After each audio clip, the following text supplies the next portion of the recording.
साथियों, कई पत्रकार साथियों के फ़ोन आए कुछ दिन पहले। एक इंटरव्यू में जो बीजेपी सिरसा जिले की जिला प्रधान है हमारी बहन निताशा सिहाग, वो किसानों के बारे में बयान दे रही है। साथियों, कई बार ऐसा होता है, वो हमारी बहन को प्रधान बने हुए बीजेपी की एक बड़ी पार्टी अपने आप को कहते हैं, कई समय हो गया, लेकिन उसकी कोई जान पहचान या इतनी बात नहीं थी। इसके लिए कई बार कोई ऐसे लोग अपने आप को मशहूर करने के लिए कोई ऐसा बयान देते हैं जिससे कि कोई प्रतिक्रिया आए, विरोध हो।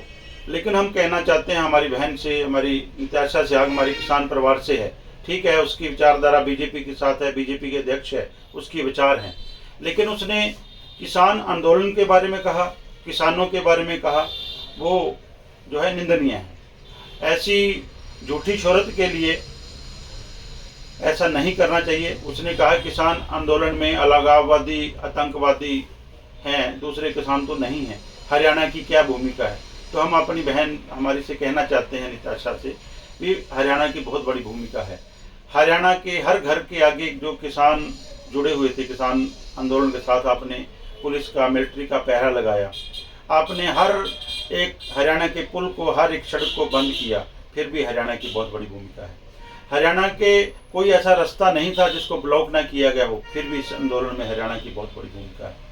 आपने हरियाणा और पूरे देश के किसानों को अलग बांटने का काम किया, फिर भी बहुत बड़ी भूमिका है किसान आंदोलन में हरियाणा की। आज भी हरियाणा से जो बॉर्डरों पे लंगर चल रहे हैं, वो हरियाणा से हमारे साथी, हमारा भाईचारा, छत्तीस बरादरी का भाईचारा भेज रहा है। इसलिए इसमें, इस आंदोलन में खाली हरियाणा पंजाब की नहीं, पूरे देश की भूमिका है। और ये किसानी बचाने के लिए हमारे माननीय प्रधानमंत्री द्वारा किए गए वादों को लागू करवाने के लिए आंदोलन है। आप किसको आतंकवादी बोल रहे हैं? शुभकर्ण को, जिसको आपकी सरकार की गोली से शहीद किया गया। आप किसको आतंकवादी मार रहे हैं? हमारे प्रितपाल को, जो एक लंगर की सेवा कर रहा था, पानी पिला रहा था लोगों को, उसको बोरी में बंद कर उसको पीट कर आप लेकर गए और उसके ऊपर केस किया।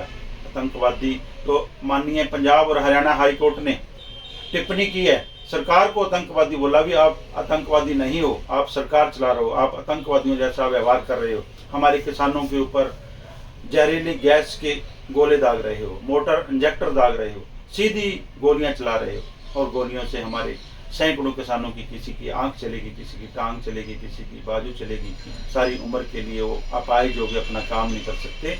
आतंकवादी बीजेपी सरकार है, आतंकवादी आपके जो प्रशासन है उसको टिप्पणी की है बाकायदा Punjab and Haryana high court में भी आप आतंकवादी जैसा व्यवहार कर रहे हो, तो आप ऐसा नहीं बोलना चाहिए।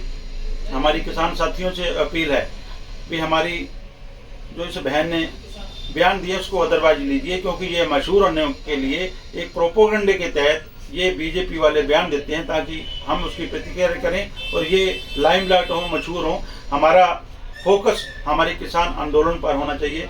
किसान आंदोलन की देन है भी सभी मैनिफेस्टो में किसान का नाम है, किसान आंदोलन 2 की देन है कि सभी टेलीविजनों पे किसान की बात है, और किसान आंदोलन की देन है भी इसको भी बोलना पड़ा किसानों के ऊपर। सारे कह रहे हैं मैं भी किसान हूँ, इसलिए हम किसान की बात कर रहे हैं। किसान आंदोलन 2 जो किए हुए वादों को लेकर, MSP पर खरीद गारंटी कानून को लेकर, स्वामीनाथन जो की सिफारिशों को लागू कराने को लेकर, किसान मजदूर की कर्ज माफी को लेकर, मनरेगा मजदूर की दिहाड़ी को लेकर, ये सभी मांगों को लेकर जो किसान आंदोलन चल रहा है, ये अपनी मांगें मनाए जाने तक चालू रहेगा। हमारा किसी जो बिल्कुल गैर मोर्चे से हम जुड़े हुए हैं, हमारा किसी को जिताने का, हराने का पर्पज नहीं है। हमारे सवाल है सीधे से आपसे, कोई विरोध नहीं है। हमने कभी नहीं कहा भी आपको गांव में नहीं घुसने देंगे, हमने कहीं नहीं कहा भी आपका विरोध करेंगे। हमारे सवाल है, आप सवालों के जवाब दीजिए। इसलिए बिल्कुल जो बोले नाप तोड़ कर बोलें। आप हमारे किसान समाज से हैं, हम आपकी रिस्पेक्ट करते हैं, हमारी बहन हो आप, लेकिन ऐसी जो भद्दी शब्दावली किसानों के लिए वो बर्दाश्त नहीं की जाएगी।